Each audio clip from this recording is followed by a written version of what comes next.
आज वित्त मंत्री ने राहत की दूसरी किस्त पेश की। इस दूसरी किस्त के अंतर्गत इस बार वित्त मंत्री का फोकस किसान, असंगठित क्षेत्र के कामगार, मजदूरों के अलावा रेहड़ी ठेला लगाने वाले वेंडर रहे। 20 लाख करोड़ रुपए के राहत पैकेज के दूसरे चरण का ब्यौरा देते हुए फाइनेंस मिनिस्टर निर्मला सीतारमण ने प्रवासी मजदूरों के लिए विशेष रूप से 3 खास योजनाओं की घोषणा की। इनमें जो सबसे अहम है वह है one nation one ration card. यानी यह प्रवासी मजदूर चाहे किसी भी राज्य के हों और चाहे कहीं भी रहते हों, वह अपना राशन कार्ड दिखाकर उस राज्य में अनाज ले सकते हैं। सभी प्रवासी मजदूरों जिनके पास राशन कार्ड हैं उन्हें पहले की तरह ही 2 महीने तक फ्री गेहूं और चावल मिलता रहेगा। साथ ही उन्होंने बताया कि सभी प्रवासी मजदूरों जिनके पास राशन कार्ड हैं उन्हें पहले की ही तरह 2 महीने तक फ्री गेहूं और चावल मिलता रहेगा। जिनके पास राशन कार्ड नहीं है उन्हें प्रति व्यक्ति 5 किलो चावल या गेहूं और 1 किलो चना दिया जाएगा। उन्होंने कहा कि यह राज्यों की जिम्मेदारी होगी कि वह इसका फायदा मजदूरों तक पहुंचाएं। वित्त मंत्री ने बताया कि जुलाई तक 8 करोड़ प्रवासी मजदूरों को राशन के लिए 3,500 करोड़ का प्रावधान किया गया है। राज्यों को उन्हें यह लाभ पहुंचाना होगा। जिनके पास राशन कार्ड नहीं है उन्हें भी लाभ मिलेगा।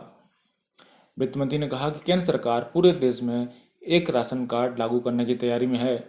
फिलहाल किसी भी राज्य का राशन कार्ड किसी दूसरे राज्य में दिखाकर राशन लिया जा सकता है। प्रवासी मजदूरों को दिक्कत ना हो इसलिए यह फैसला लिया गया है।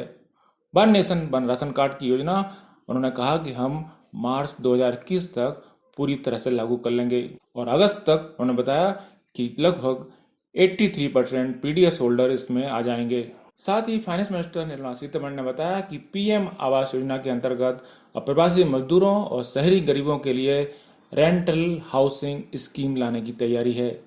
इस योजना के अंतर्गत गरीबों को कम किराए पर रहने के लिए घर मिलेगा।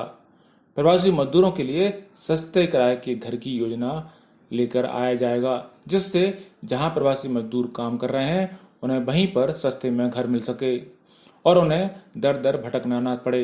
साथ ही वित्त मंत्री ने बताया कि अब रेहड़ी पटरी वालों को भी इस कोविड-19 संकट के दौरान भारी परेशानी हुई है। इसको देखते हुए निर्णय लिया गया है कि रेहड़ी पटरी वालों को 10,000 रुपए तक का बैंकों से लोन मिलेगा। उन्होंने बताया कि यह पीपीपी मोड पर होगा। इससे 50 लाख स्ट्रीट वेंडर्स को फायदा होगा। उन्होंने बताया कि इसके लिए 5,000 करोड़ रुपए का प्रावधान किया गया है।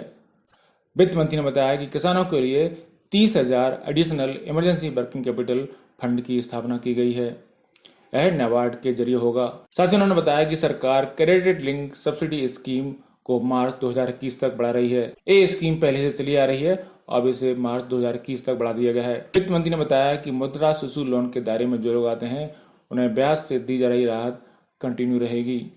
मुद्रा शिशु लोन लेने वालों को ब्याज में 2% की छूट होगी। इसका खर्चा सरकार उठाएगी। आपको बता दें कि 13 मई को हुई वित्त मंत्री ने जब राहत की पहली किस्त की घोषणा की थी तो उन्होंने कहा था कि उनकी प्राथमिकता प्रवासी मजदूर, किसान और असंगठित क्षेत्र के श्रमिक हैं। लेकिन 13 मई की उनकी घोषणाओं में मुख्य रूप से एमएसएमई, एनबीएफसी और दूसरे संगठित क्षेत्र रहे।